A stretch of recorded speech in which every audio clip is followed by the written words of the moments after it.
I kind of want to talk about this actually, because it just seems like the time is. I love the position that battle rap is right now, but I would be lying as a mid-carder, there are parts I find slightly frustrating, and that's through no one's fault, because again, the things I've been offered have been very good, and if I thought they were shit, I would say no to them. I have been offered good things across the board. I am very happy with my position. This is not me complaining, but we're at a time where literally everyone is punching upward. We have a position where I would love to say, I want to battle Reverse, or I want to battle Lazy. And those guys are in a position where they're saying, I want to battle Frankie or Bobby or Koj. And those guys are saying, I want internationals. I want King of the Dot. And we're also in a position where there are a very talented new crop. The short circuit crop are great. There's been some great guys I've seen coming through on Don't Flop. Scotland has a really strong newcomer crop. I think the likes of Pagan and 6-3, and he's a little older than those guys. He's more my generations, but I think Crohn's is slept on for how good he is. So there is the mid card have become kind of heads to take, but we haven't really got enough clout to ask for those next names yet. Do you know what I mean? So, I would love to be in a position where I could ask for someone and not feel like I'm tethering them, because they're also in a position where they need to be asking for the next tier up.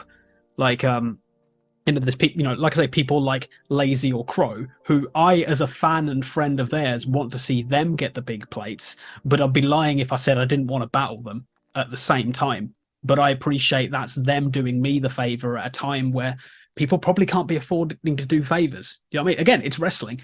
It depends, though, doesn't it? Because again, in the same wrestling philosophy, although probably to more of a degree in battle rap, it's about moments. Ultimately, it's not necessarily. I don't know if fans put the same emphasis on wins and losses in battle rap as battle rappers do. I have to be honest with you. When I talk to battle rap fans, they tell me about their favorite rounds, their favorite lines, their favorite guys, their favorite events. They don't talk about a winning streak. They don't talk about, I'd rate him more, but he's lost his last two. I appreciate that it's important, and it adds credibility to someone's resume, and it also indicates a trajectory of sorts. But I think this is where you're unique. You offer the opportunity to have moments. You offer the opportunity to be able to build a narrative. Because it's the thing that sold me on Bobby versus Bizzo. It's this idea that Bizzo has a vendetta to take something from Bizzo that and it's the thing of, do you know what? I don't even care what happens in the battle now. I just want to see these two go at it because I'm sold on that story. That's a great story. Yeah, I think you need to have. Doesn't do that a lot these days. At least in my approximation, that you don't really see that sort of. The reason you should care about these two battling isn't necessarily for the wins or loss, but because it's gonna kick off. It's gonna be this because of these two guys being what they are. Almost, you know what I mean? Yeah, I think there are battles that kind of like do it themselves, or people like do the right thing in creating the narrative. Like Grazza is low-key very good at it. Like part of the reason that he wanted to battle me and Kingsley was he basically said, look, no one's giving me the credit for the academy I won. You're saying this new crop's really good. Fuck it, let's kill the two best of the current crop. Now you can't ignore me. Like, great microcosm of a story, I think. And again, it's moments that I look at and I think, you know what? It would be really nice if me being dressed as a clown in the thumbnail got a couple extra clicks. That's the kind of level that I think of. I kind of agree with you in that I'm always looking for moments. I'm not necessarily worried about how big the opponent is. I don't think, all respect to him, he's my boy, but I don't think Crumpet is a particularly big name, but he was someone I was really excited to battle. And he was someone I was really excited about on Afterlife specifically, because that's a card where you don't need the narrative. You don't need someone to be going, why is Ghast Buff battling Young Crumpet? He should be looking for Lazy, but like looking for no, it was just a battle I wanted to do because I had some very funny bars for it and I wanted to dress as a clown for shits and giggles. And again, I think Anderson takes very similar approaches. I think after the performance he had against me, I think he was in a position to ask for anyone he wanted, and he asked for ScoMo because, you know, he's going to make some great moments out of that, undoubtedly. Like, I agree with you in the sense that I do think you can make whatever you want out of the battle so long as you're funny.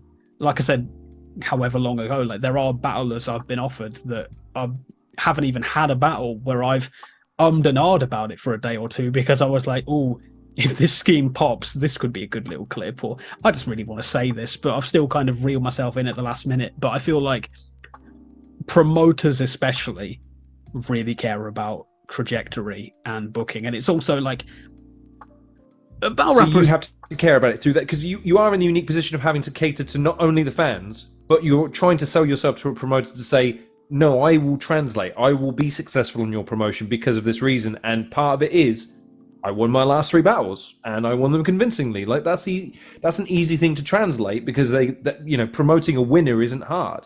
I mean, Briggsy has outright said that he's very wary of people taking, multiple bookings on multiple leagues, because it becomes very hard to sell the idea of a battle with that person if it's not special to it. And there's parts of that I agree with, and there's parts I don't agree with necessarily. Like it's a booking philosophy. It's as simple as that. It's not right. It's not wrong. It's his philosophy when it comes to booking. Exactly. And I'm not going to say that Briggsy's objectively successful as a businessman. Premier Battles is doing great stuff. Stro, who I've already given flowers, is very clever in terms of how he structures his cards and putting people's trajectory. But I think there is a level of it takes a while to prep for a battle. You have to weigh up the idea that any battle you agree to effectively cordons off a minimum of a month of your year. And if you're only looking to take, like sensible people do, anywhere between 2 and 5 battles, that's a potentially longer slot that you're locking off. Like, for I'll say it, my after Anderson, my next bucket list battle down is Frankie Fraser, because I think that he is the definitive pen in battle rap right now. Obviously Soul is as well, but there's no way I'm going to get Soul to stop playing golf. So I say Frankie because he's still active. And it's challenge accepted. And it's one of those. See you in a minute, Soul. It's one of those ones where, like, you've just had Frankie versus Saurus, and the whole idea was pen versus pen, because these guys are the pinnacle of the elite at it. And if I was in a position where people are like, yeah, Ghast Buff writes good enough for him to be put against Frankie Fraser and for it to make sense, that's the goal. It might be a goal for 2025, but I've got to bear in mind that Frankie's been battling for, has Frankie been... I'm not familiar with the history of battle rap so much because I'm such a new fan, but I do believe he's a decade deep at this point.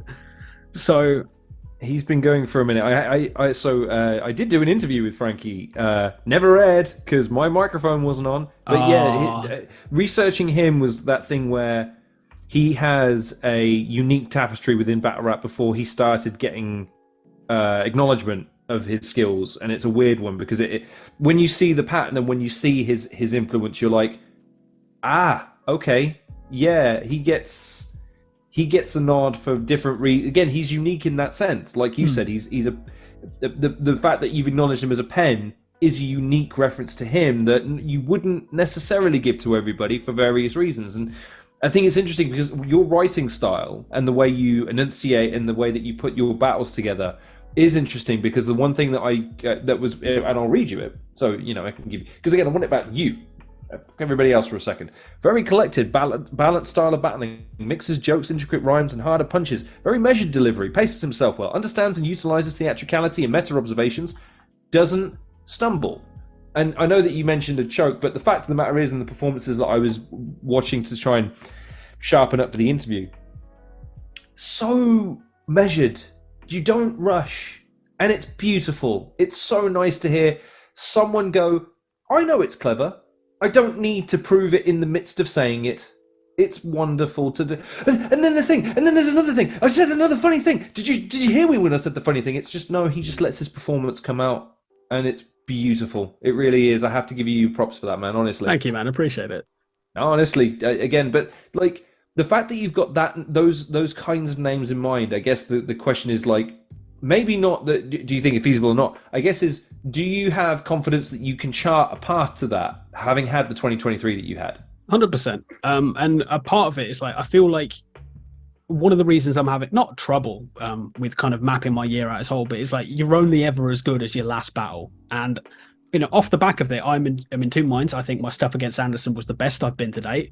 I think the stuff that I have for ScoMo is better than that. But I'm looking at it in terms of, yeah, I could agree to this, but what if I lose to ScoMo? What if ScoMo has, a career performance for him and, touch wood he does, because I would much rather lose against a great performance than win against someone shit.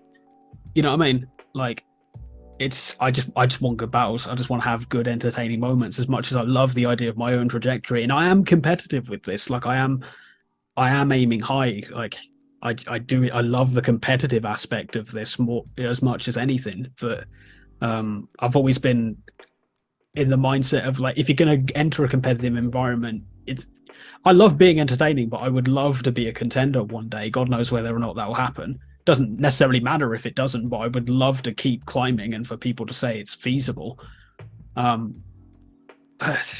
If people get over, they get over, brother. And that's the thing I love about battle rap is that when you look at the people who are now considered legends of the genre, find me a pattern of, again, they all have a little certain something. They all have a little different something. It's not like they all do the same thing to an extreme degree. And that's what, again, the fact that you've got something that sets you apart is interesting. And you have been successful. I mean, so successful, in fact, that I do have to ask you, just something that's been on my mind, really. How much does it cost to have two people following you around, one with Prosecco and one at a win to go and get more Prosecco? And what working hours do they are they like on call, or do they have like a set shift pattern? I mean, I'm asking because I'd like to be as successful as you one day, but I don't know the logistics or the costs involved. Oh, it's a 0 hours contract, and I'm outlining them through the job center at the minute. So I'm basically getting as many weeks out of them as I can, and then kicking them to the curb as my right as an employer. Was Prosecco intended as the choice, or was it the thing that was going to be the hardest to find to make them as work for their money as hard as is humanly possible? Gotta get your steps in every day, ain't you?